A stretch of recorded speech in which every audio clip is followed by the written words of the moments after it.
for not dying. George Low is speaking. Well, they're talking about, they're assessing essentially the 3-year governance of President Nana Addo Dankwa Akufo-Addo. We can go there live now. To give us what we believe is happening in this country. We have 2 very competent members of parliament who we have invited and provided with a platform to tell Ghanaians the real facts. The president's speech was laced with half-truths, quarter-truths, plain lies, and distortions. I believe and have faith in our 2 speakers that they will come here and show us why we shouldn't believe anything that the president will say, has said, and will say. Because consistently, I believe the only thing happening in the NPP today is racing or trying to demonstrate who can tell lies better than the other. Because day in, day out, you are looking at facts and figures that do not represent the real situation on the ground. And yet they look us in the face and tell us. This afternoon, I am not the main speaker, so I will leave it here, only to welcome you to this very important assignment that you have given our 2 friends. I have no doubt in my mind that we would listen with rapt attention. I welcome also the media, who we expect to take our side of the story out there, and Ghanaians will be the better judges. Once again, welcome. I assure you that we are going to have a very nice time as usual. Thank you very much and welcome. Thank you so much. Thank you so much. With even the song playing at the background, I do not think there could be any perfect timing than today to have this occasion. May I seize the moment to acknowledge the presence of a few dignitaries in our presence, in no particular order, because we put some of the names down before others also came in. One of those I'll start with is that his name seems to be running faster than his personality. Many of us may have heard his name but have not known the personality as much as his Honorable Alex Treme. We also have Honorable Samson Ayi, who is also the member of Bodi. Samson Ahi. We have Honorable George Low, who just gave us a welcome address. We have Honorable Eric Etubonde, Kwesi Etubonde, from the MP for Kintampo North. We have Mr. Rashid Haruna, who is the Research Director at the NDC Party Headquarters. We have the Deputy National Youth Organizer of the NDC, Mr. Eric Edem Agbana. Where is he? Oh, okay, yes. We also have Akuska Pene, who is the Deputy Women Regional Organizer for the Volta region. We have Jamila Tu Ibrahim, who was a Sisala East aspirant. Magdalene Nemle, also Karachi West aspirant. I am trying to skip some people. We have the Executive Director of ASEPA, Mensa Thompson, here. We have someone also who I'll introduce later because he will be speaking. I'll be introducing them later. Then we have with us none other than the National Communications Officer. If we will have to define him, I think words cannot actually help us with that. He's revolutionized the system. He has made us understand what communication is about. And he has done more than his best already, but he's still ready to do more. None other than a very young man who is inspiring to all of us, Comrade Sami Jemfi.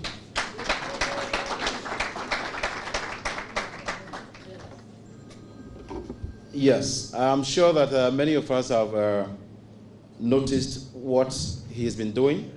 Many are taking lessons from him as well. And I believe that it will serve as reason for all of us to know that there's what we call times and seasons. And so we only need to wait patiently for our time. You only need to also keep doing what you are doing wherever. and you will definitely be acknowledged in due course. As I already told you, this program is brought to you by Coalition for Restoration. My name is Elikem Kotoko. I'll be taking you through this, and since we have been made to know the purpose for our gathering, I would like to seize the moment to immediately usher us into the first session, which will let us have the first speaker.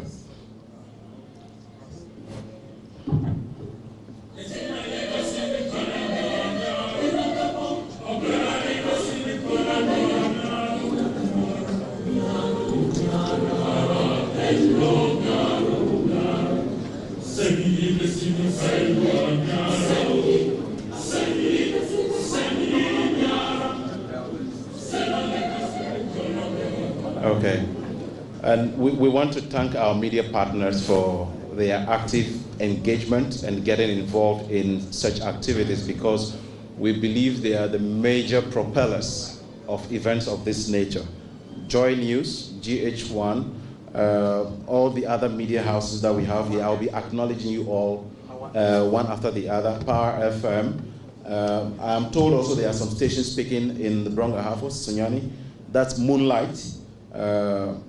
Yankee FM also in Sampa, amongst other things.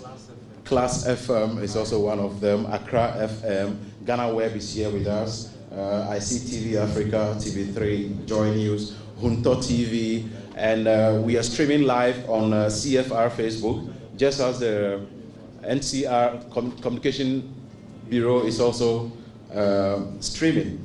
I would want to quickly get us into motion.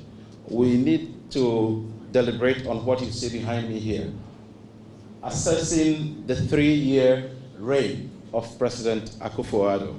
Unfortunately, being a moderator, I may not have to be biased, even if it will be the truth. I do not know how we need to qualify the reign, whether it was tyranny, whether it's dictatorial, whether it's authoritarian, or what at all it is. If it is just a regime, we just cannot tell.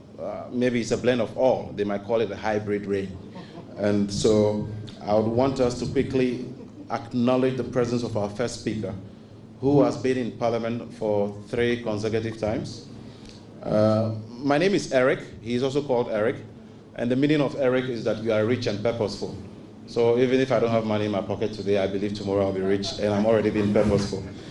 And he's the MP for Essunafo South, and also the ranking member of the Parliamentary Select Committee on Agriculture. Ladies and gentlemen, shall we, with a round of applause, welcome Honorable Eric Okobo.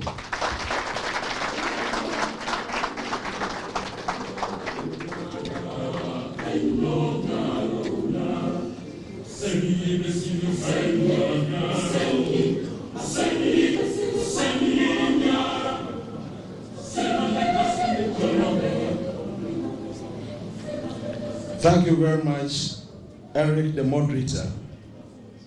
Friends of the media, distinguished invited guests, ladies and gentlemen, I'm exceedingly excited for the opportunity to join my colleague, Honorable Isaac Adongo, MP for Bolga Central, in assessing the performance of the Akufo-Addo-led government. Distinguished ladies and gentlemen, in reaction to the invitation by Dr. Bawumia for us to counter data with data, we have decided to use this platform to provide incontrovertible facts to correct the deliberate distortions, falsehoods peddled by both the President and his Vice President, Dr. Bawumia, in the 2020 State of the Nation address and the Kumasi Town Hall meeting, respectfully. As the ranking member of the Parliamentary Select Committee on Food, Agriculture and Cocoa Affairs, I would like to start with the agricultural sector. Declining growth in the agricultural sector. Distinguished ladies and gentlemen, in 2017, the agricultural sector grew by 6.1%, which was largely driven by cocoa and food crops. In 2018, government implemented an expanded version of the Planting for Food and Jobs program. 577,000 farmers participated in the program, and 183,000 metric tons of subsidized fertilizer were distributed to farmers across the country. In spite of this huge investment, growth in the sector declined to 4.8% at the end of 2018. This is sourced from paragraphs 500 and paragraph 502 of 2019 budget and paragraph 76 of the 2020 budget. Also, in 2019, the MPP government claimed that investment in the sector was further increased. 920,000 farmers were engaged, and 292,242 metric tons of subsidized fertilizer was deployed under the Planting for Food and Jobs program. This is also sourced from paragraph 671 of the 2020 budget. They also claim that through the Canadian facility of 125 million Canadian dollars secured by the Mahama-led NDC government to boost agriculture in Ghana, 216 brand new pickups were distributed to departments of agriculture of the district assemblies. 3,000 motorbikes were released to enhance agricultural extension services. 2,700 agricultural extension officers were also deployed. This was also sourced from paragraph 503 of the 2019 budget. Ladies and gentlemen, in the face of this huge investment, growth in the agricultural sector for the first half of 2019 was 2.6% compared to 4.7% within the same period in 2018. The claim by the President in the recent State of the Nation address that the agricultural sector grew by 6.4% in the year 2020 is completely false and not borne out by the facts contained in government's own 2020 budget statement approved by Parliament. This paradoxical situation shows that, contrary to the long-cherished agricultural principle that you plant a seed and reap a harvest, the Akufo-Addo government has been planting a harvest and reaping a seed in the last 3 years. Distinguished ladies and gentlemen, in short, the declining trend for the agricultural sector from 2017 to 2019 completely belies the President's claim that the agri sector is doing well. Despite the political sloganeering and hollow rhetoric of the President Akufo-Addo, the reality on the ground is that all is not well with Ghana's agricultural sector. The much-touted interventions of government in the agri sector are not yielding the desired dividends, and farmers are suffering as a result of that. Now, planting for food. Distinguished ladies and gentlemen, I wish to subject the much-touted Planting for Food and Jobs program to a more detailed evaluation and assessment. Let me start for the records that funding for the Planting for Food and Jobs program was secured by the Mahama-led NDC government in 2015 from Canada. The facility, which was intended to implement a program called Modernizing Agriculture Productivity through the local economy, MAPLE, was delayed because of the Canadian election in October 2015, which ushered into office a new government. The Akufo-Addo government inherited this facility upon assumption of office in January 2017, together with the 50% fertilizer subsidy program, and changed the name of the program to Modernizing Agriculture Ghana, MAG, upon which the Planting for Food and Jobs program is anchored. It is worthy of note that the Planting for Food and Jobs program is solely for peasant farmers and does not include commercial farmers. The Planting for Food and Jobs program, distinguished ladies and gentlemen, is sorry for peasant farmers and does not include commercial farmers. Peasant farmers produce primarily to feed their families and only sell surpluses to enable them procure other basic needs. Commercial farmers, on the other hand, produce in anticipation of market demand. Hence, the bumper harvest being trumpeted by the Akufo-Addo government is largely as a result of production by commercial farmers and cannot be attributed to the success of Planting for Food and Jobs program. Ladies and gentlemen, in the recent State of the Nation's address, President Akufo-Addo stated that not a single grain of maize has been imported into Ghana over the last 2 years. This is palpably false, and I would like to demonstrate that. According to the U.S. Department of Agriculture, USD, Ghana in 2016 imported 31,000 metric tons of maize under the watch of President Mahama, 2016. In 2017, Ghana imported 19,000 metric tons of maize. In 2018, Ghana imported 26,000 metric tons of maize. In 2019, Ghana imported 50,000 metric tons of maize. The program, which was intended to reduce importation of maize, among other things, has landed Ghana into increasing import of maize from 31,000 metric tons in 2016 to 50,000 metric tons in 2019. The declining fortunes of the Planting for Food and Jobs program is largely as a result of the continuous smuggling of huge quantities of fertilizer meant for farmers outside, in most cases by MPP apparatchiks.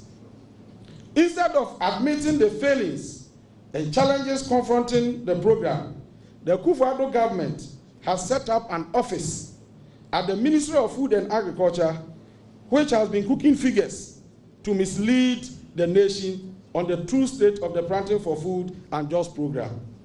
The propaganda department is different from the Statistics Research and Information Directorate of the Ministry of Food and Agriculture, which is officially recognized to provide statistics on the agri sector.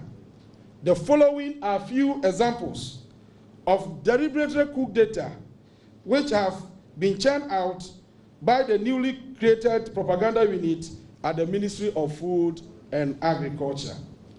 Example 1. In paragraph 789 of the 2018 budget, it is provided that in 2017, 2 million bags of subsidized fertilizer were distributed to farmers. 2 million bags of fertilizer translate into 100,000 metric tons of subsidized fertilizer.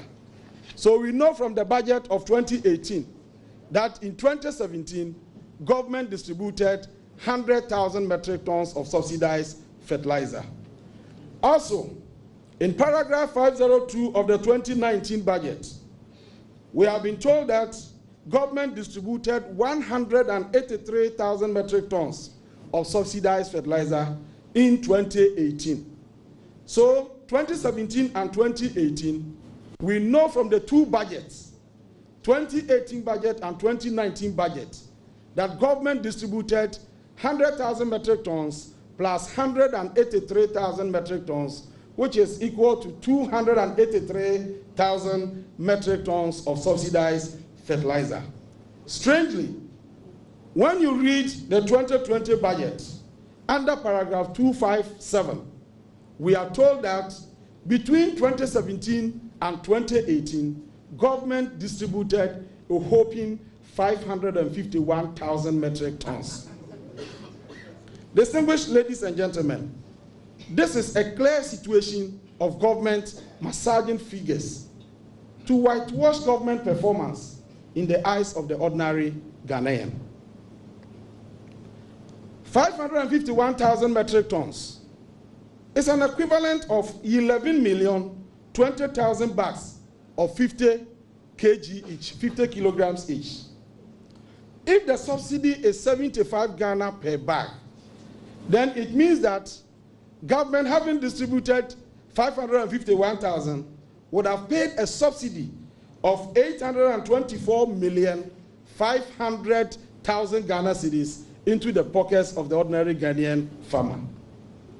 The actual distribution, as per the budgets I have mentioned, indicates that government distributed 283,000 metric tons within the 2 years, but not 551. And therefore, the subsidy paid was 424,500,000 Ghana cedis, and not the 826,500,000 Ghana cedis as claimed by the Honorable Finance Minister during the 2020 budget presentation. For these conflicting figures reported by the ministry in government's own budget statements, it is clear that the amount of subsidy paid to farmers from 2017 and 2018 is bloated by a whopping 404 million Ghana cedis. Example number 2.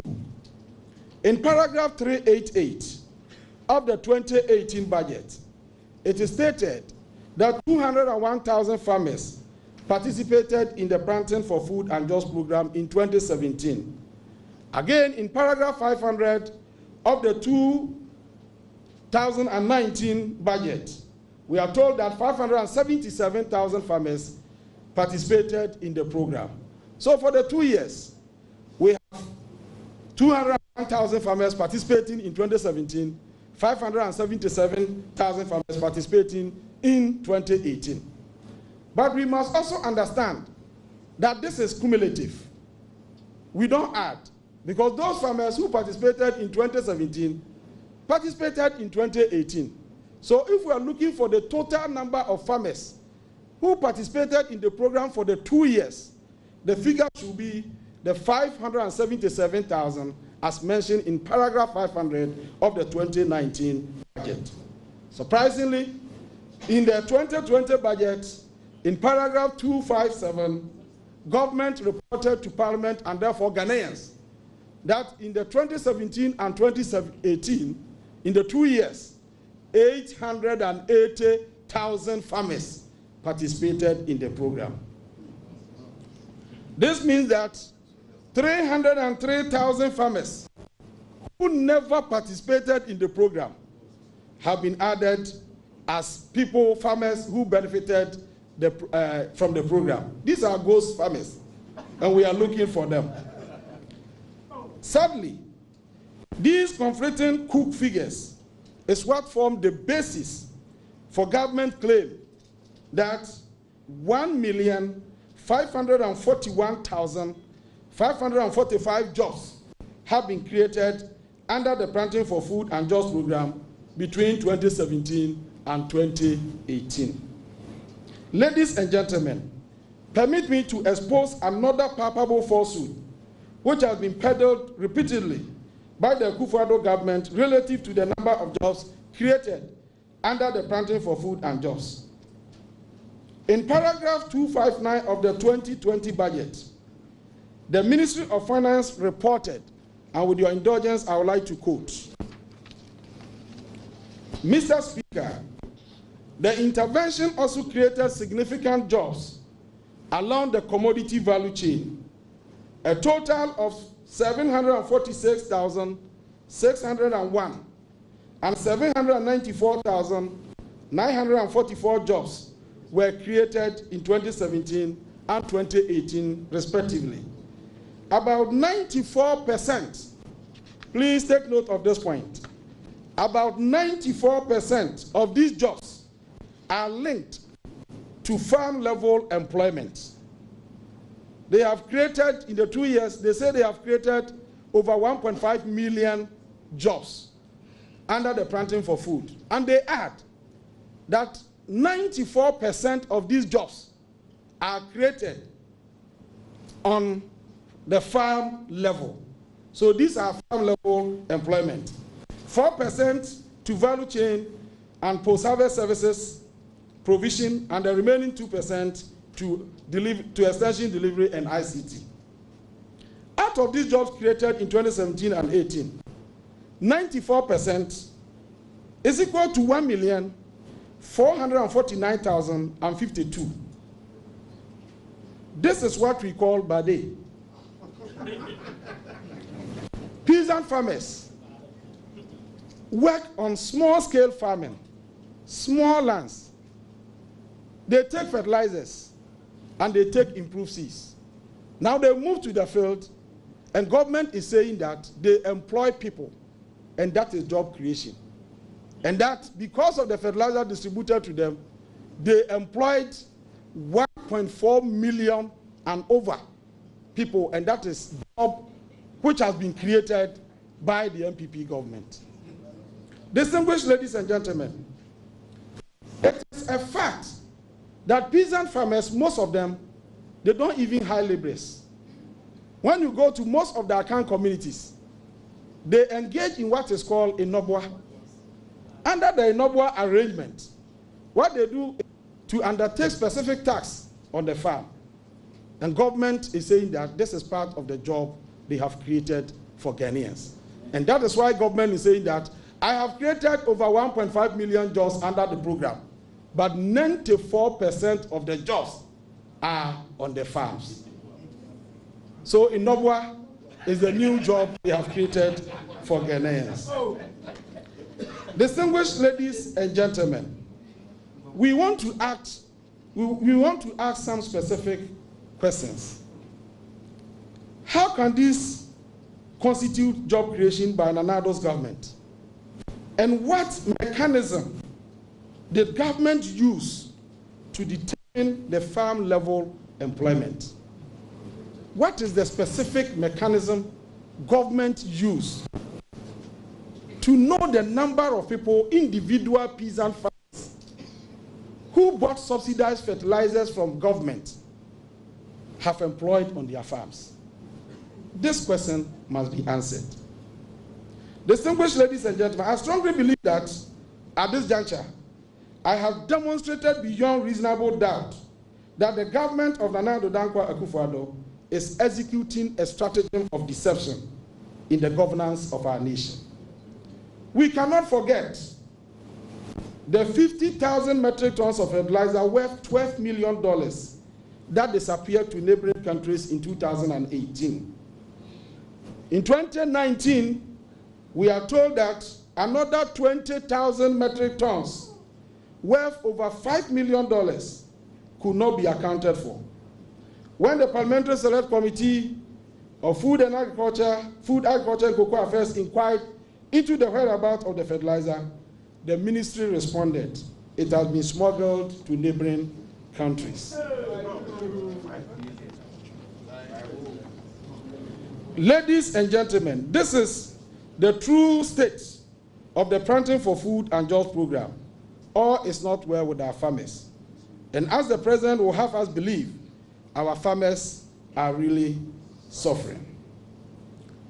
Declining growth of the fisheries sector. And even before I take that, let me quickly add this. In January 2019, government of Ghana decided to apply to the ECOWAS strategic stocks for cereals.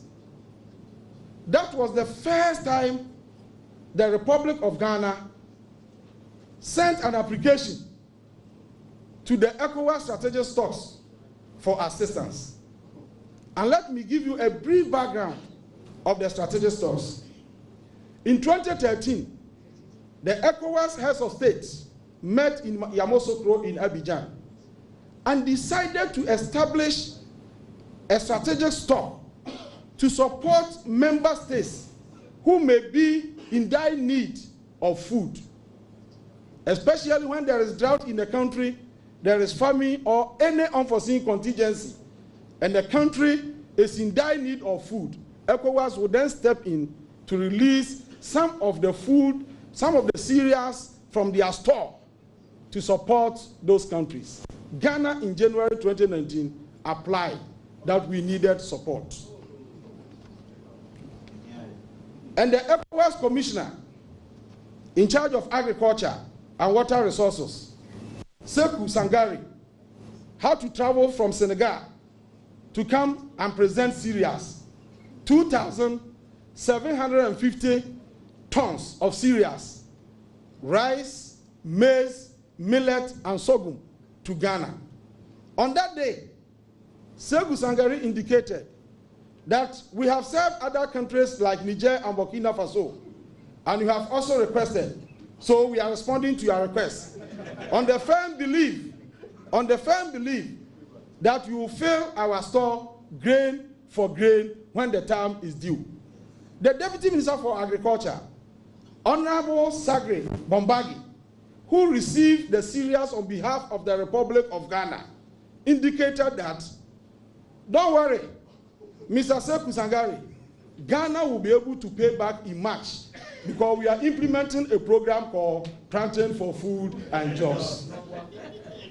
Distinguished ladies and gentlemen, if it is true that we have produced food in abundance to the extent that we are exporting the excess to neighboring countries, why should Ghana accept that humiliating position to be begging and borrowing rice around the world?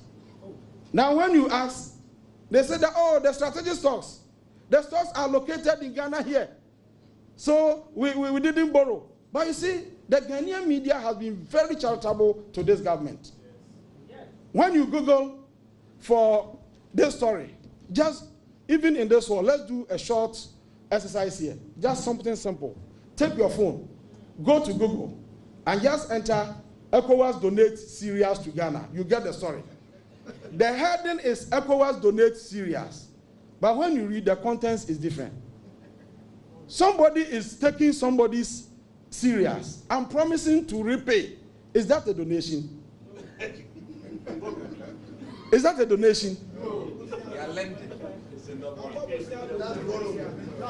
So, you know what happened? Even after March, Ghana was unable to pay. So last November, we asked them when Ghana was going to pay back the cereals that we borrowed. And the answer was that they will be able to pay by the end of 2019. As to whether they have been able to pay or not, we cannot confirm that. But we believe that once Parliament is in session, we'll probe into the matter and get you the response immediately. Distinguished ladies and gentlemen, the decline in the agricultural sector is reflected in the fisheries subsector as well. The first showed that in the year 2016, the fisheries sector grew by 3.1%. In 2017, when the government of the MPP was in full gear, the fisheries subsector grew by negative 1.4. In 2018, it grew by negative 6.8. And in the first half of 2019, it grew by negative 2.2%. This is sourced from page 20, paragraph 76 of their own 2020 budget. In other words, the Akufo-Addo government has supervised the continuous contraction and decline of the fishery sector from positive growth of 3.1% bequeathed to them by the Mahama NDC government into negative growth for the past 3 years. It is even sadder to note that this alarming decline is expected to worsen as low as negative 10% at the end of 2019 due to gross mismanagement of the sector. The fishery sector has been neglected by President Akufo-Addo, and fisher folks are being subjected to excruciating hardships and penury. The 2020 budget captures some of the problems. According to paragraph 720 of the 2020 budget, in March 2019, fish farmers along the Volta Lake suffered declining production through the outbreak of infectious spleen and kidney virus diseases. that devastated their fish farms, resulting in huge financial losses. Even though the ministry requested for 12 million Ghana cedis to be able to address this problem, government released out only 2 million cedis, leaving a massive shortfall of 84%, causing the problem to persist. We can only hope for the return of President John Dramani Mahama to rescue our hardworking fish farmers from the shackles and tentacles of abject poverty and neglect. The willful neglect of the fisheries sector is exacerbated by the increase in registration fees from $35 to $200 for fishing vessels. This vicious over 570% increase in registration fees is a death blow to an industry already on its knees. The NDC demands an immediate downward review of these registration fees to ameliorate the plight of suffering fishermen. Distinguished ladies and gentlemen, it is sad to note that the Fisheries College started under the NDC administration at Anomabo, which was intended to qualitatively improve the fishing industry through research and academic engagement, and was about 66% complete at the time we were leaving office, has been abandoned to rot by the Akufo-Addo government despite several assurances by government to ensure its completion. In fact, the last time we checked, they told us that they have added 2%. So the project is now at 68% complete. Again, and still in the central region, the Elmina fish processing facility reduced to processing of ice blocks over the 3 years. Due to the mismanagement of the fishery sector by the Akufo-Addo government, importation of fish has been on the rise since the year 2017. For instance, from a total of $160 million worth of fish imported in 2017, the Global Agricultural Information Network, under the auspices of USDA Foreign Agricultural Service, has revealed that Ghana imported $311 million in seafood and fish products in 2018 alone. Declining cocoa production. Ladies and gentlemen, it is sad to note that Akufo-Addo's government is fast eroding all the gains we made in the cocoa sector under the Mahama regime. Annual production has continuously declined in the past 2 cocoa seasons, thereby dwindling the incomes of our cocoa farmers. In the 2016-2017 cocoa season, Ghana produced a total of 969,000 metric tons of cocoa, which is the second highest production level in the history of cocoa in Ghana. However, in 2017 and 2018 cocoa season, the figure dropped to 904,000 metric tons, representing 12% decline. Also, in the 2018-2019 annual cocoa production dropped to 811,125 metric tons. Ladies and gentlemen, what is baffling is that in 2017, government recruited 10,000 youth for the artificial hand pollination program, intention to increase cocoa production by 189%. This is captured in paragraph 413 and paragraph 414 of the 2018 budget. However, as I have already indicated, at the end of 2017, production did not increase, but rather decrease by 12%. Again, in 2018, government claimed to have engaged 30,000 youth in the same hand pollination with the aim of improving production. Here again, production declined by almost 100,000 metric tons at the end of 2018-2019. In 2019, government claimed to have re-engaged the 30,000 youth for pollination, but the figures we are gathering from the LBCs The license buying companies indicate that there will be further decline in cocoa production this year. These indisputable facts show that the cocoa sector is fast retrogressing under the Akufo-Addo government as a result of poor policy choices for the sector, such as cancellation of the free cocoa fertilizer program. In fact, under our watch, we used to give fertilizer to cocoa farmers free of charge because we wanted to improve the fertility of the soil as a means of increasing cocoa production. This government assumed office, and the fertilizer on which we had embossed not for sale, they decided to sell the fertilizers to farmers at a cost of 80 Ghana cedis per bag. Most farmers could not afford to buy, and most of these fertilizers were left to rot in the offices. When you go to Western region, there's a village a community called Dantano.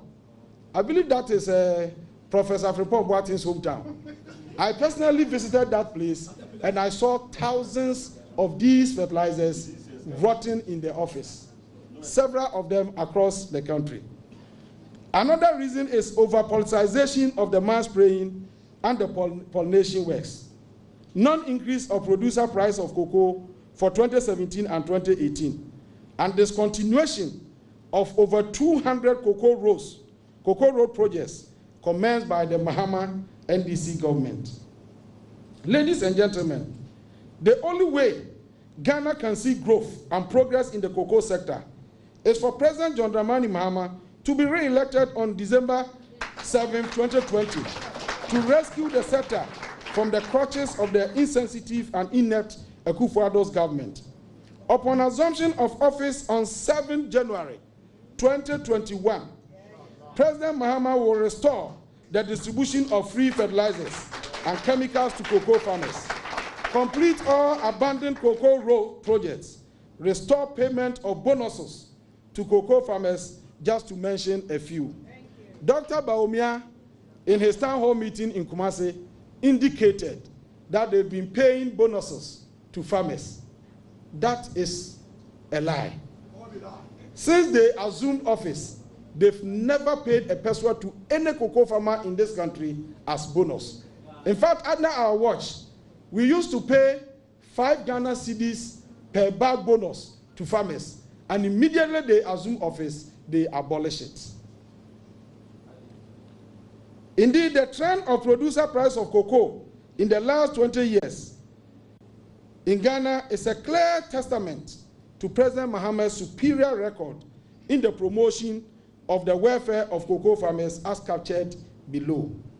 President Rawlings left office in 2001 January with a bag of cocoa being sold at 20 Ghana cedis, 17 pesos. President Akufo took over in 2001 and left in January 2009. The price of a bag of cocoa was then 102 Ghana cedis, indicating that over the 8 years, President Akufo added 80 Ghana cedis, 30 pesos, to every bag of cocoa purchased in Ghana.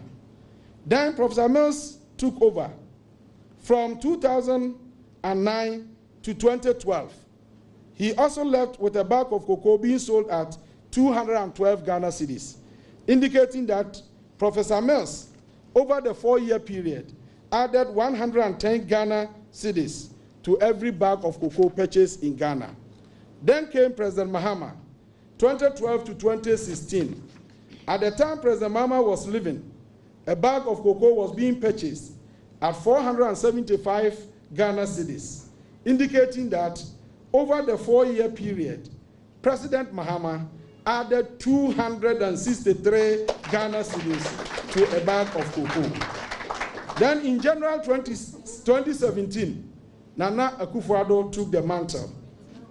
Up to the end of 2019, the price is 515, indicating that over the 3 years, Nana Akufo-Addo has added 40 Ghana cedis to the price of a bag of cocoa.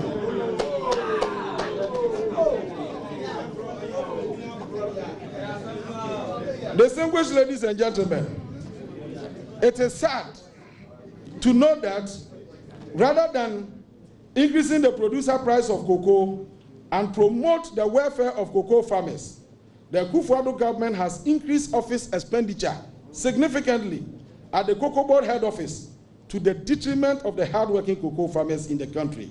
Indeed, cocoa farmers are suffocating under the clueless and insensitive Akufo-Addo government. Now, there is this important question we have to answer today. The lingering but ignorant question of NDC and social interventions. They have asked us this question more than 1,000 times, and we believe that this is the most appropriate forum for us to respond to that question.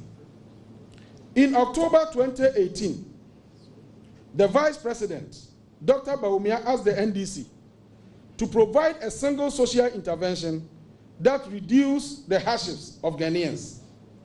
This challenge has been uncritically adopted by other MPP acolytes and re-echoed by Dr. Bawumia during his town hall meeting in Kumasi 2 years later. This question will be answered by information from the Finance Minister, Honorable Ken Ofori-Atta.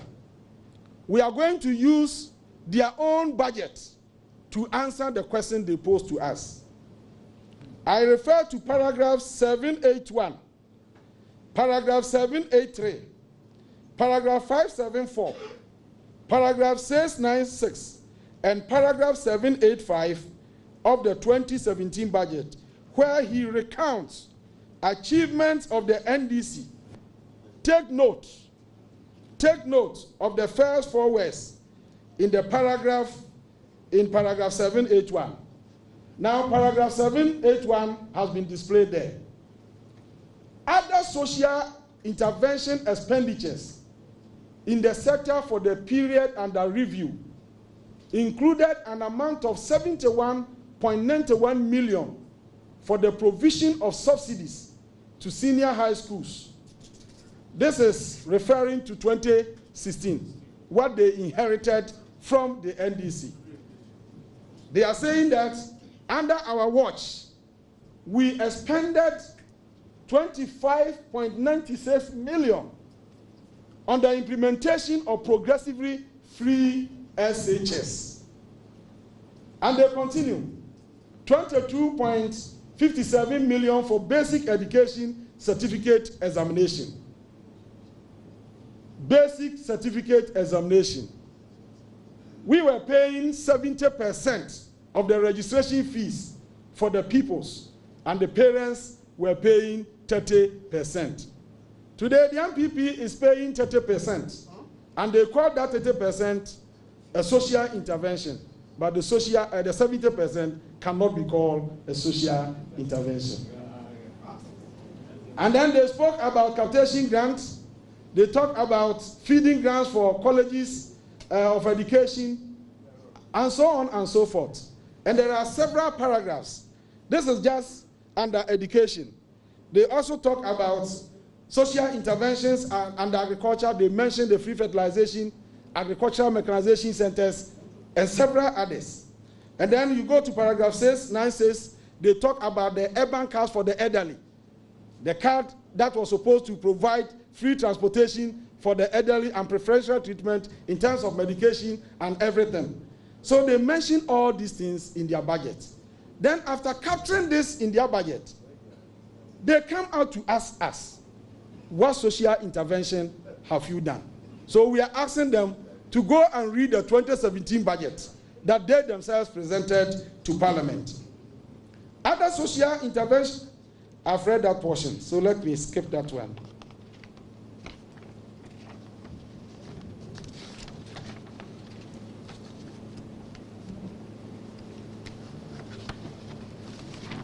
That's the claims.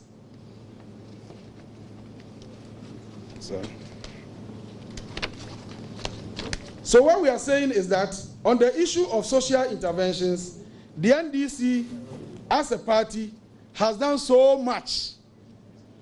And we are not even saying it. But they decided to capture them in their own budget.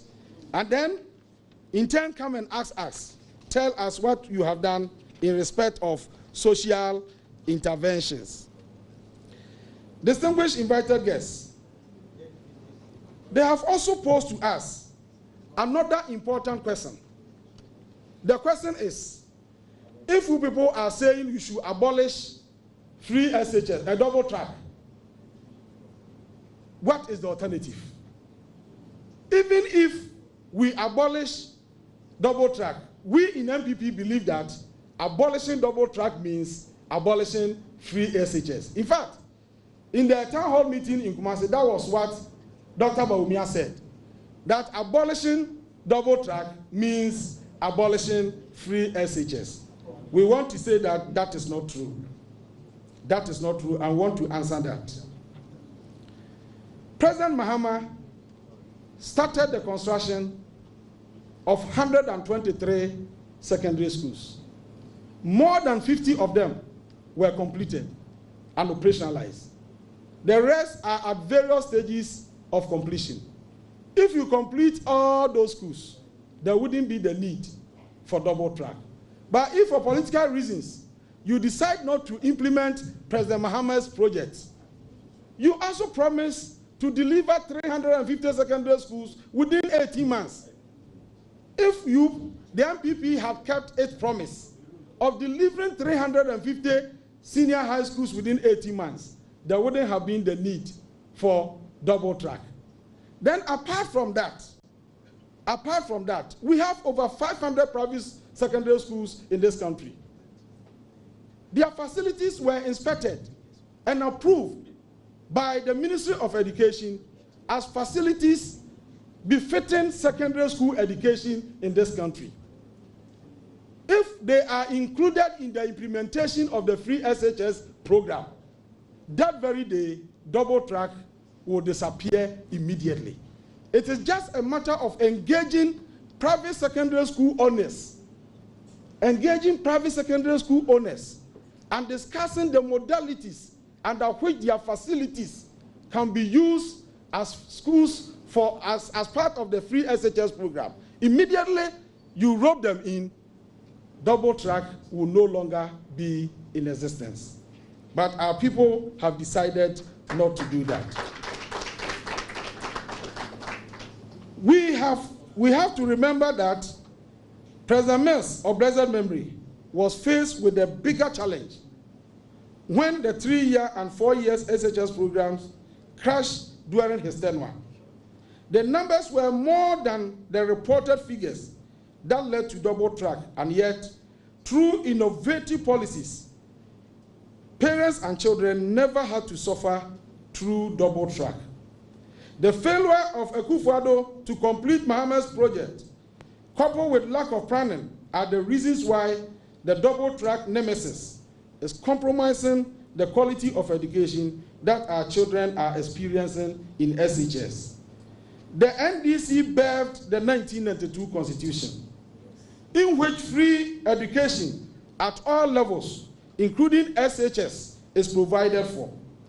The free SHS is therefore our baby, which cannot be taken away from us.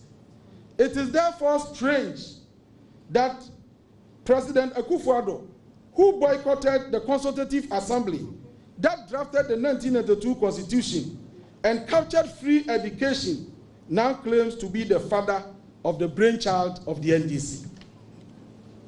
Now, health insurance.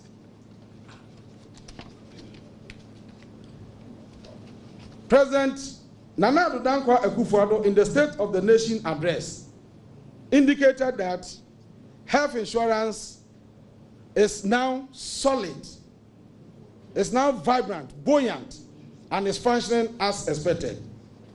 3 days after the address, service providers came out in a press conference to indicate that since March 2019, they have not been paid up to today. And that if they are not paid at the end of the month, cash and carry will come back. This is what they describe as buoyant health insurance. In the 2019 State of the Nation address, President Akufo-Addo claimed to have paid a phantom 1.2 billion cedis NHIS debt left by the NDC government. Yet, I share with you a letter dated March 21, 2019, and signed by George Asamoah Ba, Deputy Director, Budget and Management Accounting of the NHIS, addressed to the Deputy Minister of Health, if they can show the letter. That is the letter. Now, when you look at the letter, it talks about the indebtedness of NHIS, and the total debt is 1.2 billion. President Akufo-Addo indicated that we in the NDC bequeath a debt of 1.2 billion to them. Now look at a letter written by the NHIS itself. And this was attached to some of the documents they submitted to us in Parliament. Now they talk about arrears. They talk about arrears for 2016. And the amount there is 844 million. And then they say that there are other arrears, claims. Is that not it? Somebody should read for us.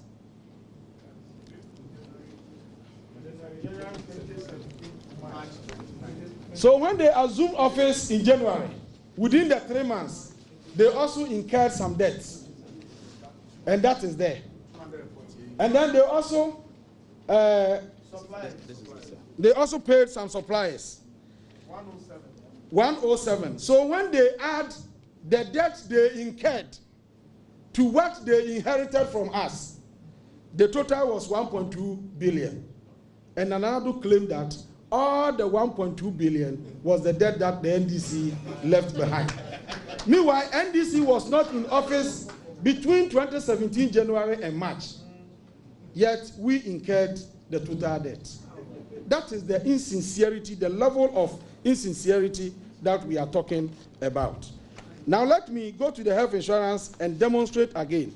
You recall that under Kwame Nkrumah, Ghana had free medication.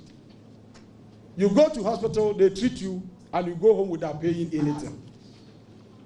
Suddenly, in 1971, when President Akufo-Addo's father became the head of state, and Dr. Kofi Abrefa-Buzia was the prime minister, they decided to introduce cash and carry in this country. When you say this, some people will challenge. But I want all of us to once again use our phones. Let's Google something. Hospital Fees Act of 1971. And let's see what is there. In 1971, they passed a law that says that whoever goes to hospital must pay. And that is the beginning of cash and carry in this country. So when the NDC came to power, President Rawlings thought of coming out with a health insurance scheme that will ensure that healthcare is affordable so that every Ghanaian can access healthcare without much difficulties. This issue was raised in Parliament, and there was a heated debate on it. The minority decided to hold a press conference. Get me a copy of it. So the minority then held a press conference. Once again, you can use your phones wherever you are, and then you Google, government must accept useful minority suggestions. This press conference was addressed by Honorable Akufo, then minority ranking member on health. And let's listen to what they said. Dr. Kwame Addo, MP for Menchia, on Tuesday, called on the government to accept useful suggestions from the opposition. He noted that billions of cedis and energy wasted on the single national health insurance scheme could have been saved if the government had not brushed aside the minority suggestion in 1997 that such a scheme was not viable. So in 1997, NDC was thinking about providing a national health insurance scheme, a single one that will cover everybody in this country. And the MPP said that that was not workable. They were looking for mutual health insurance schemes, schemes that will be district-based. So this was the argument. Now they won elections in 2000, and in 2001 they assumed office. And then they passed a law. Let me have the law. They passed a law to establish, it's in the back, to establish health insurance. And let's look at what is in that law. Hurry up.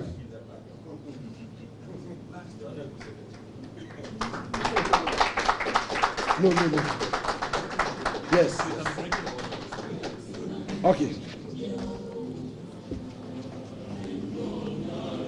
Now this is the law they passed.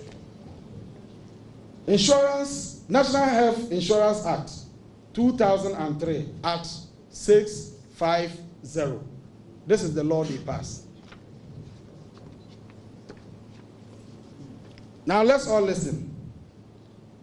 The National Health Insurance Act 2003, an act to secure the provision of basic healthcare services to persons resident in Ghana through mutual and private health insurance schemes.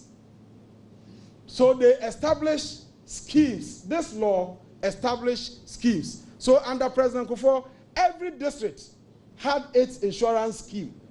So when you register in Ododio district, or let's say Sunafo South district, and then you travel to Bodi district and you fall sick, you could not access health care from that district because it was district-based.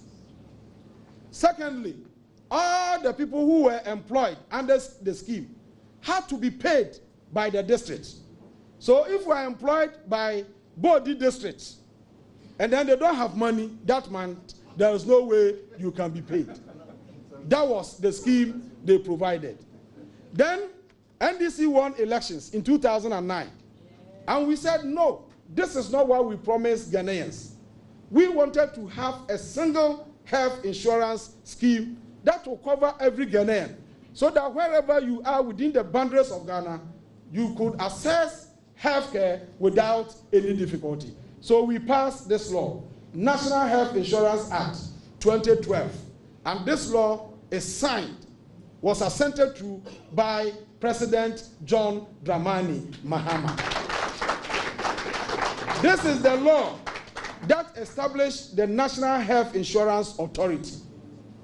So the National Health Insurance Authority that we have now did not exist under President Akufo. We established it. And according to the law, there should be offices in all the regions. And then because of the single health insurance, when you register now, wherever you are in Ghana, you can access medical care. And besides, all the workers are now paid from the center. So this health insurance that we have today is never the child of the MPP. It's never the child of the MPP. And if this is not social intervention, what else can be described as social intervention?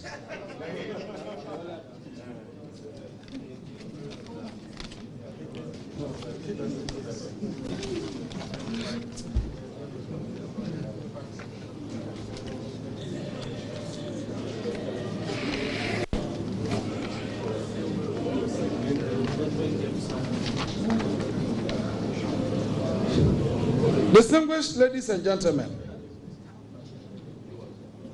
I was assigned to deal with the agricultural sector. And I believe that from the presentation this afternoon, all of you have come to appreciate that if cocoa production is declining, if the fishery sector is growing in the negatives, if growth in the crop sector is also declining, if Ghana is borrowing serious, and we are unable to pay even as we speak today, then where is the buoyant agriculture that is being touted all over the country? Number two, You have also realized that all the issues, all the questions they have posed to us, we have effectively dealt with all those questions. Now, what we are asking the MPP to tell us is that they have been in office for almost 3 years, 2 months. They have not built one secondary school anywhere in this country. They have not built one hospital anywhere in this country. NDC, within 4 years, President Mahama built 32 nursing training colleges. 32 nursing training colleges.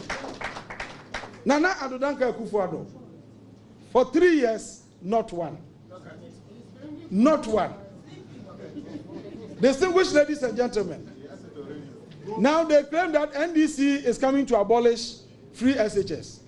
I want to indicate here and now that MPP, their fathers, Progress Party, introduced payment of school fees in our universities. Yes. You can go and read the 1971-72 budget. It's captured there. It is there. 1971-72 budget. They indicated that from this year, every student in the university will pay the fees. You pay for yourself, you pay for bed, you pay everything except tuition fee. That was the beginning of payment of school fees in our universities. They introduced payment PTA dues in Ghana. Because under President Nkrumah, we had the local schools. And government was the sole financier of education. But they came and said, look, it is not easy for government to fund education. Can we also contribute? Can we pay something to support government in the provision of school infrastructure? That was the beginning of PTA dues in Ghana. So today, if they want to change, nobody will prevent them from changing. But they shouldn't pretend that they are more social intervention oriented than the NDC, because we have a track record that is unmatched. On this note, I thank you for the opportunity.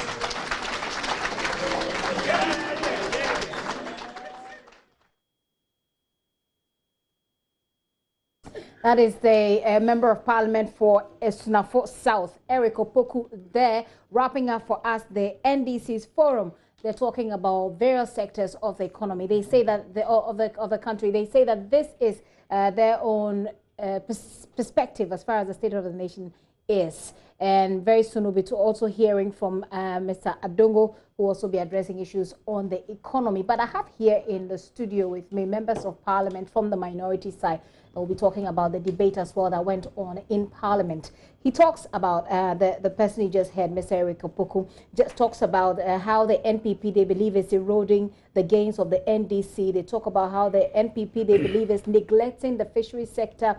They talk about the cocoa sector that they say is suffering. They talk about John Mahama being the one to rescue the country from all of these things that they've outlined. And then they also talk about Vice President Mahmoud Bawumia's address at the town hall. They said he lied about bonuses being paid to farmers. They said that the NDC will restore that.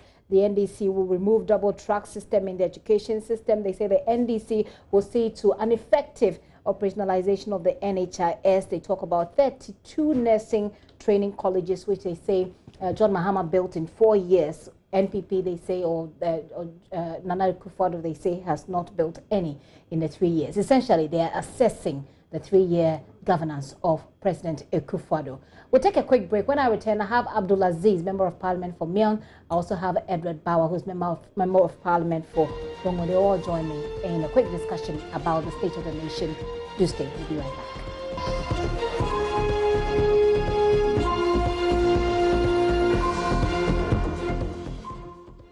Numbers 13. You want to wonder what exchange rate in 2019 can give you 3 billion at 13.6. Won't you be surprised that $3 billion, when the city was all over the place and was struggling to beg it to slow down, you are getting 13.46 billion. Not even at a rate of 5% to 5 cedis to the dollar. In 2019, I don't know where Dr. Bawumia can get the cedi to the dollar that will give him 13.6 billion. So you see what they have done? They have decided to value the exchange, the Eurobond at a lower exchange rate. The price from it. And we were in our song. They came and gave us the utilization. And when you divide this, you see that 55 Ghana cedis to the dollar to translate this. Yeah, 4.55. And when they now brought the utilization and they gave us the numbers, I wanted to find out, okay, so these numbers you are reporting, what exchange rate did you use to get the numbers you are reporting? And you know what exchange rate they use? 5.42, which is the true exchange rate. So me too, I will go and translate it by how much you actually got. Because you are telling us that when you got the Euro bonds and you translated them, you got an exchange rate of 5.42. So that is the equivalent amount that came to you, which you spent in cedis, and not this concocted figure. If we can move on, we will find that when I did that, maybe you should go on further. You will notice that the figure that I got was about 16 point something billion. So right away, it means that they have also removed 3 billion from the Eurobond through just manipulating the exchange rate. So you see, our public debt is not straight. Our public debt, the foreign component of the public debt is suffering this kind of manipulation. And when I did it, I realized that they have also removed 3 billion from the Eurobond alone. When you add that to the 7 billion, I am getting 10.4 billion Ghana cedis that they have suppressed from our deficit. That is not even the problem. So if you got 16 billion, but your deficit has been cooked by about 10.4 billion, which means that your deficit is about 26 billion. How come you were able to get expenditures that fit your cooked deficit the way you wanted it? It means that the expenditures they are reporting have been cooked. Are you getting what I'm saying? You must cook the expenditure by another 10.4 billion to balance up and get the deficit of 16 billion and a debt to, what do you call it, a budget deficit of 4.9%. Ladies and gentlemen, I made an appeal to the press. I beg you in the name of God, go and do an independent analysis of this. And call Ken Oforiatta, Nana Addo Dankwa, Akufo-Addo, and Bawumia to order that when they misuse our monies, it is an insult to now want to cook the numbers and deceive us and not even tell us the truth. It is one thing overspending, but another thing consciously concealing the numbers. That is criminal and fraudulent. You can do that at Data Bank, you can do that at Enterprise, but don't do that with corporate Ghana for the good of Ghana. So on the back of this, we also now ask very critical questions. You also went ahead and paid contractors through Fidelity Bank. Where is that expenditure in our budget? Way dodge. So you see that when I added 10 point something to 16, I'm getting almost how much? I'm getting 26 billion.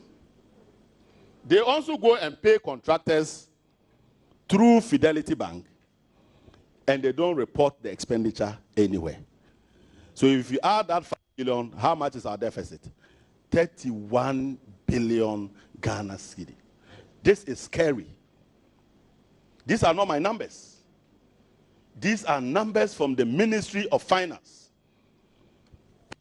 Friends in the media, we cannot take this lightly.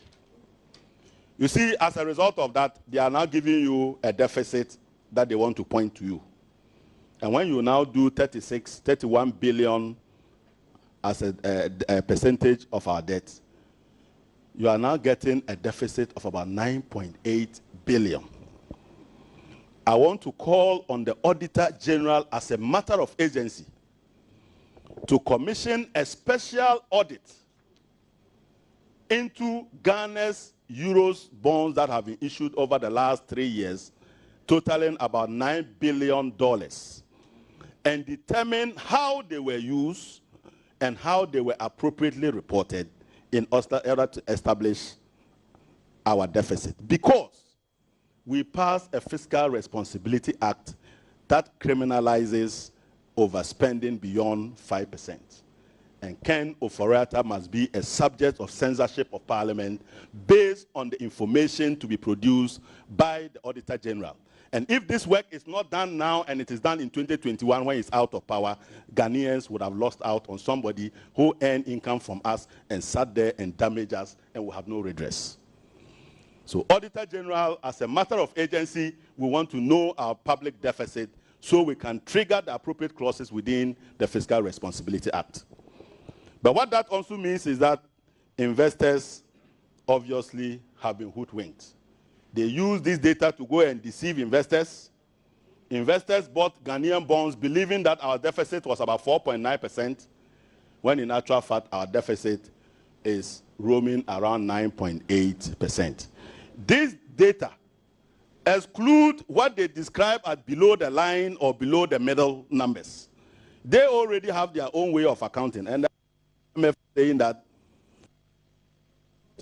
be reporting of public finances outside of international standards, because international standards are meant to guide uniformity in reporting so you can compare apples to apples and compare countries to countries and determine people who are of the same peers. Ghana today is living an island. We are cooking and reporting our own data. We are not subject to any comparison by anybody. That is not the Ghana we handed over to the MPP. We handed over a Ghana that ensured fiscal governance was transparent, and we accounted for issues and financials based on internationally accepted standards and not cooked data. And this must be reversed. So flowing from this cooked data, they now proceed to another indicator. And that indicator, we call it the primary balance. You know, these days they like primary balance.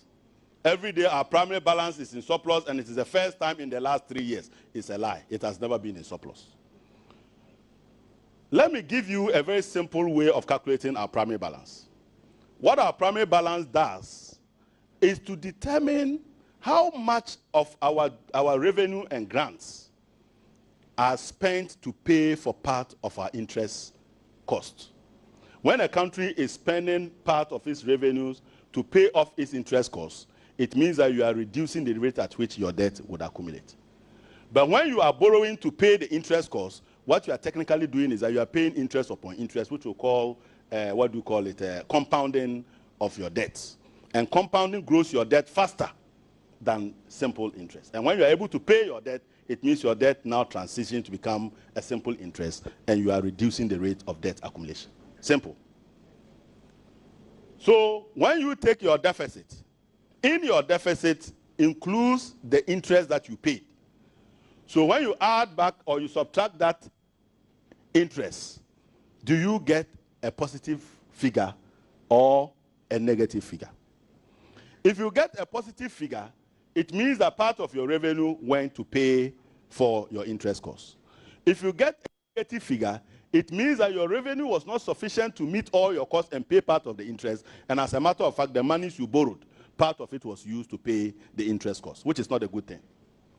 So, MPP now realizes that if primary balance is equal to your total revenue and grants minus all expenditures except interest costs, then if we're able to manipulate our expenditure, we will get a primary balance that is surplus. Are you getting the picture here? So, when we are able to succeed in removing 31 billion from the expenditures, let's say in this case about 15 billion from the expenditures, you'll get a primary balance. That is surplus. So just put only the 10 billion into the equation. Ayeka. What was surplus now begins to look like Akamu to be to Ghanaians. And when you add the full extent of the cooked data, you will find that our primary balance in 2019 was negative 3.5%. In other words, we are spending 3.5% of our GDP on borrowed money in order to pay for our interest costs. So Dr. Mahmoud Bawumia, you can go to a town hall meeting and use cook data. But today, we are doing an introspection. We want you to explain to us how you miraculously suppress expenditures to the tune of 15 billion to produce a primary balance that is positive, and you went telling the whole world that you have managed the economy better. He is worse than Walwale Adam Smith. In fact, Walwale people have warned me that he's not from there, so I should call him.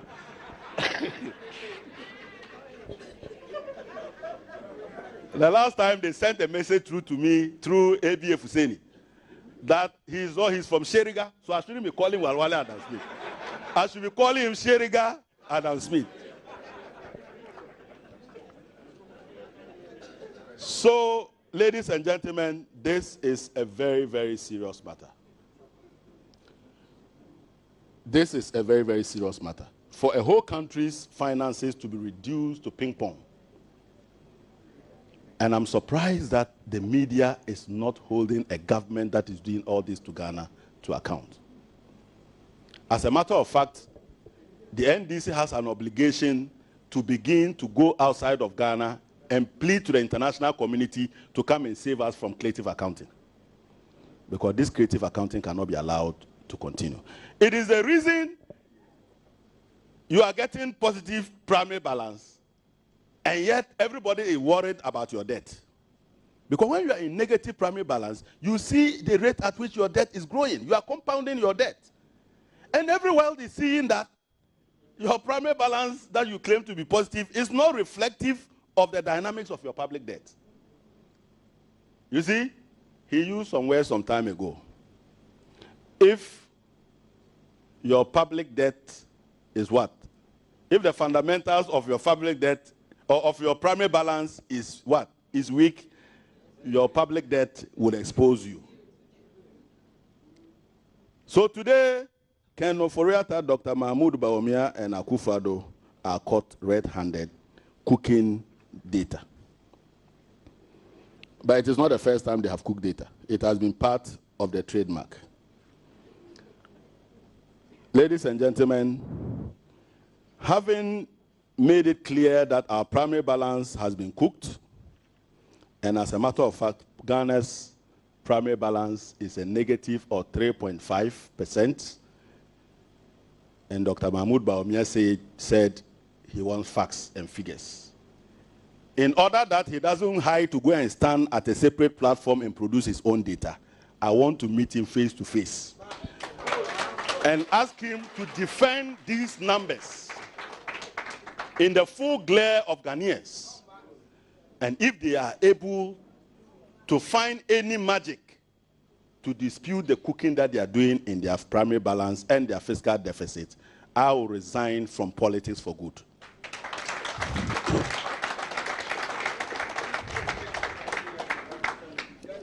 Ladies and gentlemen,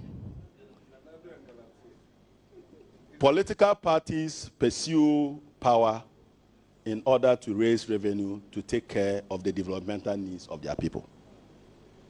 Therefore, revenues, public debt, primary balance mean nothing if we are unable to demonstrate how we have used that to practically improve the lives of our people. On this note, I would like to do a comparison of the resources that have been available to His Excellency John Dramani Mahama for 4 years. I mean 4 years. And the resources that have been available to Nana Addo Dankwa Akufo-Addo for just 3 years. We have given him the 1 year. We'll dash it. We'll just dash him 1 year and see who did a better job in the years that we have been in power. In all the 4 years, total revenue and grants that His Excellency John Dramani Mahama got was 95.5 billion Ghana cedis. I think there's a slide to that. In just 3 years, Nana Addo Dankwa Akufo-Addo has gotten 142.11 billion. 48.8% more than His Excellency John Dramani Mahama. And it is not for nothing that our elders say, to whom much is given, much is what? Expected. So we would like to ask, what did you do with 142 billion Ghana cedis of total revenues and grants? It is also on record that whilst John Dramani Mahama got over the 4 years 4.8 billion of oil revenues, Nana Addo Dankwa Akufo-Addo got 13.95 billion in just 3 years. More than 2 times what John Dramani Mahama got. Once again, to whom much is given, much is expected. So having collected all these monies, Nana Addo Dankwa Akufo-Addo, what have you got to show us other than flying around the world in chartered jet? Dr. Mahmoud Bawumia, what have you got to go and show the people of Walwale and Sheriga? Is Sheriga here? Sheriga? Aha, they are correcting me there. So you said I'm not lying. They sent me a word that I shouldn't call them to, I shouldn't call him today Walwale Adam Smith. I should be Sheriga Adam Smith. Sheriga Adam Smith.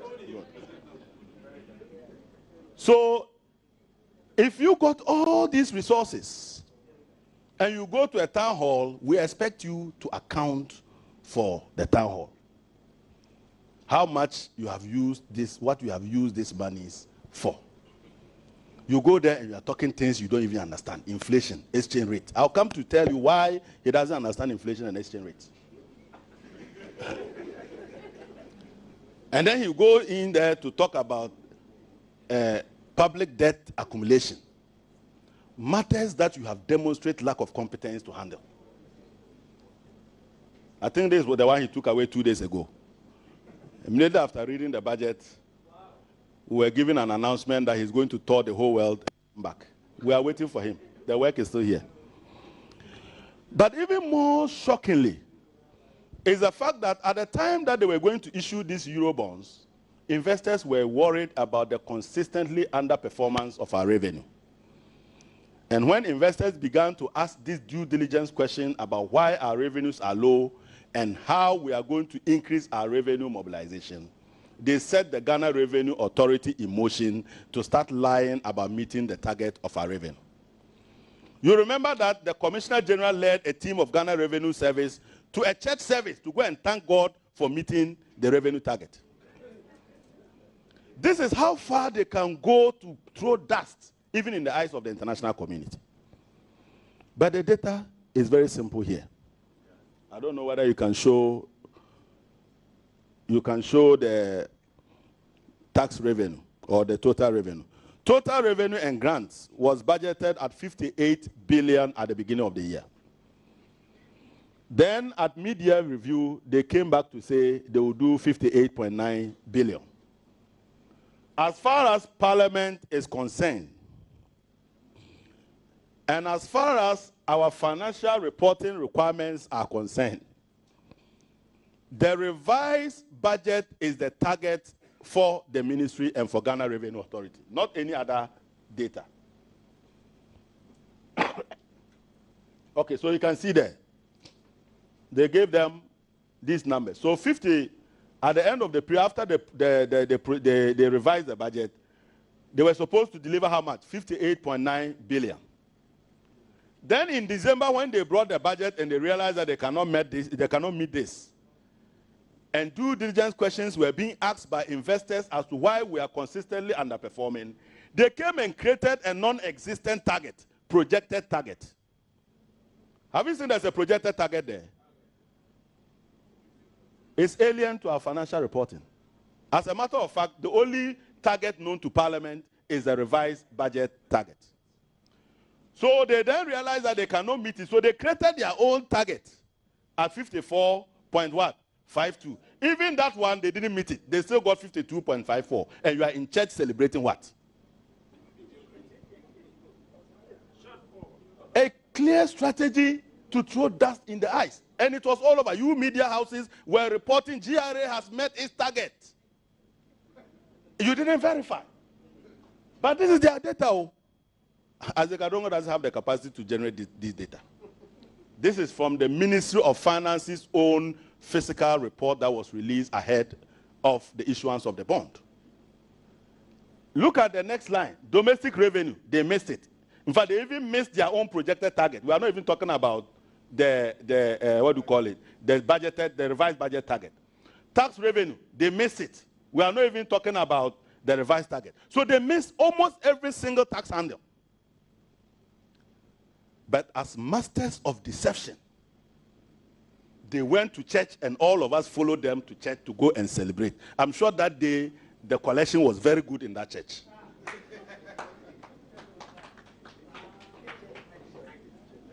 Professor Adai, you are the last person I expect to do this to the people of Ghana. Because you were a man of integrity, right? He was. I said he was. That's why we thought he was, right? Today he is leading them to go and celebrate something that doesn't exist.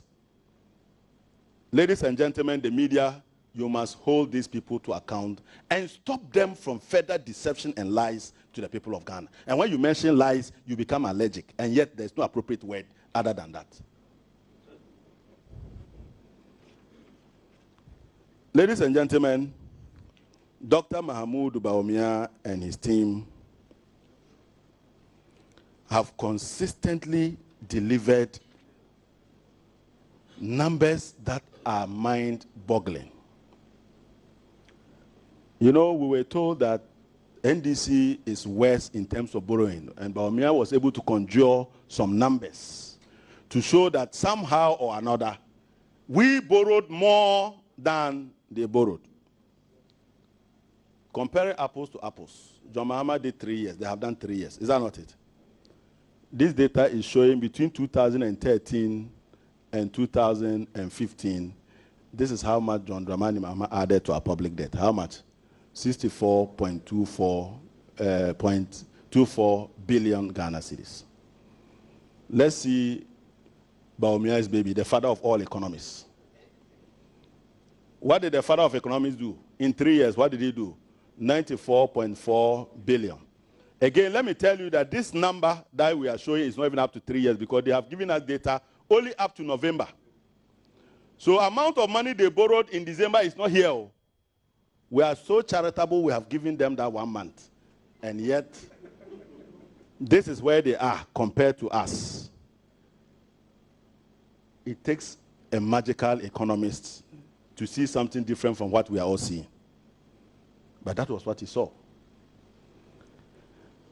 But the worst of all is that if you look at how much we were adding to our public debts almost every month, the NDC was adding an average of 1.15 billion to our public debt every month, and a total of about 13 billion a year. Nana Addo Dankwa Akufo-Addo is adding 3 billion a month. 3 billion a month.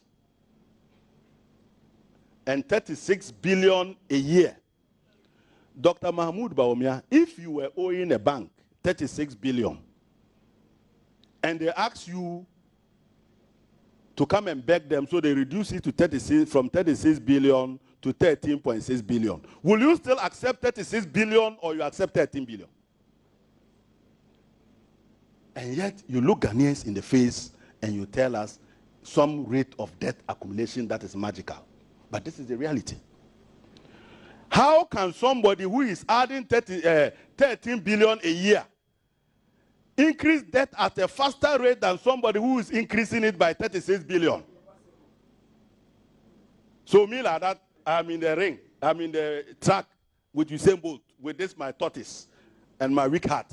And then you tell me that I can run faster than Usain Bolt and you want me to believe it. Yeah. So, quite clearly, the numbers are showing a very scary situation. But I want to say that if you look at what has happened in the last couple of months, it is even worse. Because Only a week or two ago, this government went and borrowed $3 billion Eurobond. It is not here. That figure is not here. It is sitting somewhere to come. Then, as if that is not enough, they went ahead again to illegally borrow $500 million without parliamentary approval. You see that all along they are not mentioning $500 million anywhere. They are mentioning $3 billion. That is an illegality against Article 181 of the Constitution, and we want to send a strong warning that will contest this at the Supreme Court. We cannot allow this to happen. So they went and borrowed $500 million in what they refer to as global medium-term note. 500 million. And what is even worse is that they sold it at Donkome. You know what Donkome is? They sold the bonds at a discount. When investors are trying to buy our bonds at a premium of sometimes 10 to 12%, we are selling that same bond to our cronies at a discount of 98% and gifting them 2%. If you calculate 2% of 500 million, that gives you $10 million free money. You see, this is what happens when your finance minister himself is your investment advisor, and he's the one who collects fees from your borrowing. He will not think about you, he will think about his interests. And even when he does that, he tries to go behind to collect the money without people of Ghana knowing. So you have 3 book runners: Fidelity, Data Bank Brokerage, IC Security, StanChart. They pay everybody their fees from our bonds that they run the books. Data Bank alone goes to collect their money from Fidelity Bank. Who are you hiding away from? Possibly to avoid conflict of interest. But the time will come when he will account for every single penny.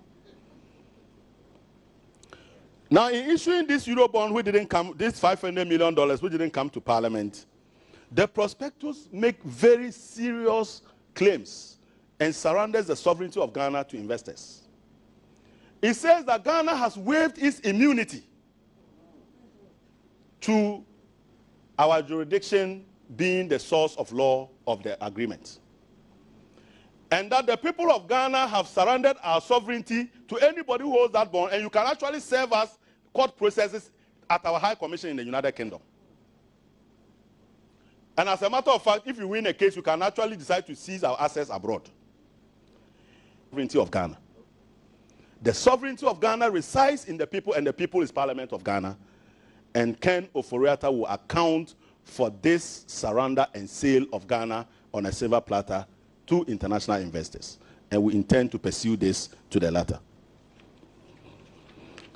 Ladies and gentlemen, His Excellency John Dramani Mahama, as I've already indicated, and the NDC in 8 years moved our public debt from about 9.7, let's say 10 billion, to 120 billion. That in total gave us about 110.3 billion additional debt in the whole of 8 years.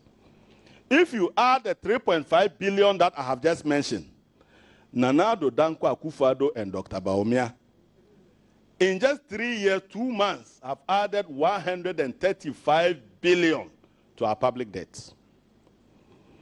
When the NDC spent just 110 million in just all 8 years, 3 years, 2 months, you have done all of that. And you now say that the rate of debt accumulation that you have conjured, they don't speak to the facts. This is what John Mahama did with his money. You can all see, road sector, beautiful Ghana. Don't you like it? Just go on. Don't you like this? Which hospital is this? Rich. Don't you like this? We can go on and on and on. Nana Addo Dankwa Akufo-Addo, 135 billion. What did you do with the money? Corruption. CDD says that they steal 9.6 billion of our money every year. If it is not corruption, they are taking $150 million from the World Bank in the fight against Galamsey, it ends up with excavators on wings. PDS, we lost $1.5 billion from PDS. You can count them, contaminated oil. You'll find the guinea fowls that they claim got to Burkina Faso. Those were guinea fowls. Now tricycles have developed wings. You see, this is what they are using our money for. Private jets. You look inside. Show me the next slide. You see the inside. You see, Skabe de Pagana Sika didn't phone no. Yakobo Bosia, Prema Sem, and Ediasikania. Oh. So Prema Sem Akufo-Addo edi. Yanga say to plane na man on pair no akwa charter flight. Not the nam amansayina. Ladies and gentlemen, the bleeding of Ghana is just too much. And you need to bring the humble servants who have the people of heart, His Excellency John Dramani Mahama, to come back and save us from distress. Dr. Mahmoud Bawumia said that their debt to GDP is better than us. Let's do the comparison of records. Again, from 2013 to 2014, or 2015, which is the 3 years of John Dramani Mahama, our debt to GDP moved from 51% to 55%. That's an addition of how much? 4%. They have moved it from 55% to about 62.3%. As of November, we are not even closer to December. As of November, almost 7% more. But Bawumia says 7% addition to debt to GDP is better than what we did. The reverse analysis of debt to GDP. In fact, you will notice that even though Dr. Bawumia was talking about debt to GDP from 2012 to 2016, the data that he was using from 2014 to 2016, do you know why he did that? Because from 2013 to 2014, John Dramani Mahama actually reduced debt to GDP from 47% to 42%. Dr. Bawumia was not confident enough to show the people of Ghana that for the first time since 2013, it is only His Excellency John Dramani Mahama who managed to bring down debt to GDP from 47% to 42%. Now that we have added 3.5 billion to our public debt, by the end of February, we expect our debt to GDP to increase to 68%. We are moving towards the dangerous levels of 70%. I didn't say that. And you have nothing to show for it. Our children will come and pay this money. It is in the interest of Ghanaians and the future of posterity that this man is removed in 2020, so 2021 we can restore dignity to our economy. I now want to move and take my focus to the Eurobond transaction. They said that they are better borrowers. The people said that we didn't need to borrow. Now they said they are better borrowers. They went on the world market and they got good interest rate, and it is thanks to the good economic management of our country. I want you to take it from me today that no country will give money to a country for 41 years because of a president who has only 10 months in office. Will you go and call that man 40 years from now to come and pay you your money? Nobody does that. So if you want to measure the confidence that people have in you in giving you money, you must measure the tenure of your loans that are consistent with the tenure that you have. And over the last period, we are getting 6% subscription to bonds that are closer to Akufo-Addo's 1 year, 10 months reign. The second one is that globally everybody knows, and I want you to study this data very critically, those who can see. Globally, there's a lot of money in the global capital markets.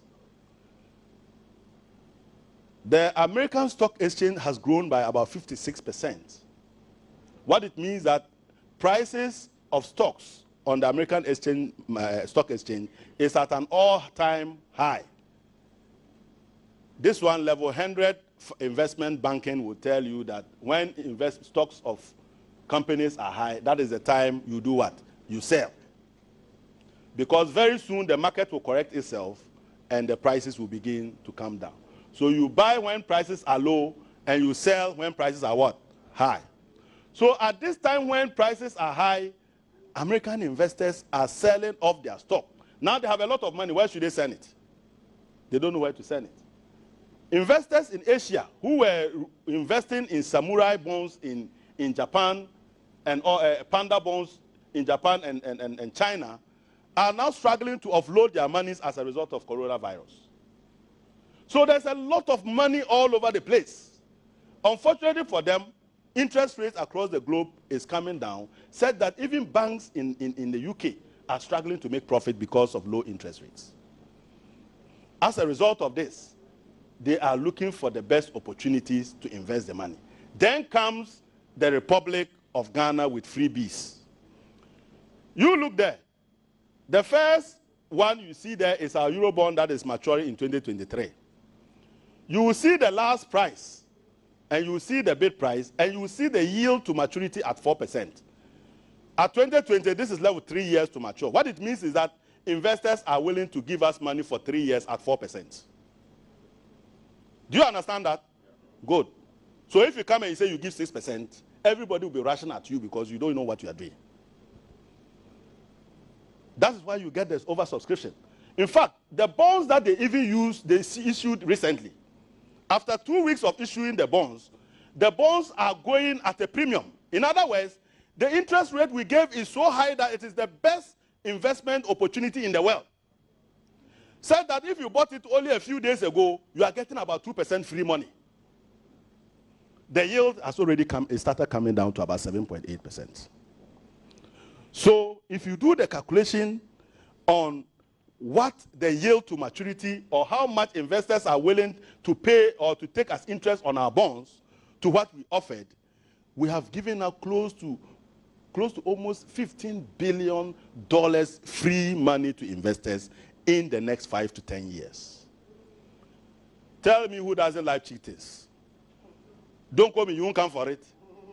And you see, the reason why when you are selling a sovereign, what we issued is a sovereign. And a sovereign is a rare commodity in the world because you have the entire country guaranteeing your money. It will never go bad. The worst case scenario is that they'll come and sell all of us and collect their money. So sovereign at 8%, when those that you have issued, I'm willing to buy them at a higher price and earn only 3-4%, and you say you give me 8%, hallelujah.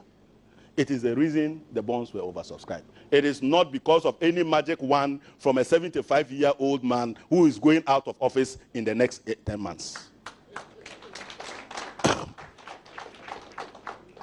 Dr. Mahmoud.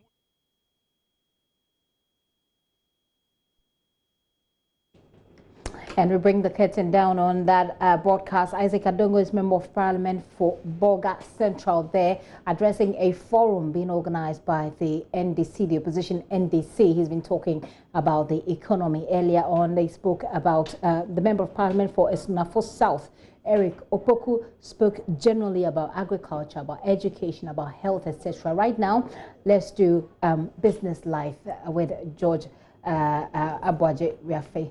My name is Gifty-Ando Apia. Many thanks for staying with me here on the show. Emmanuel Abwaje-Wiafe, I beg your pardon, do stay for Business Life. We'll bring you analysis of the minorities press conference or their forum in our subsequent bulletins.